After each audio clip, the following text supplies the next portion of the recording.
దీంట్లో fish curry అంటే fish curry కాదు ఇది.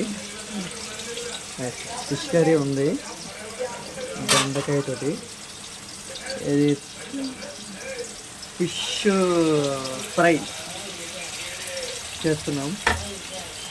ఎలా చేస్తున్నాం అన్నది ప్రజెంట్ చూపించలేము, కానీ నెక్స్ట్ టైం వీడియోలో మీకు హౌ టు అదే ఎలా చేస్తున్నాం అన్నది మీకు చూపిస్తానండి. మనకు అంత ఇంగ్లీష్ రాదు.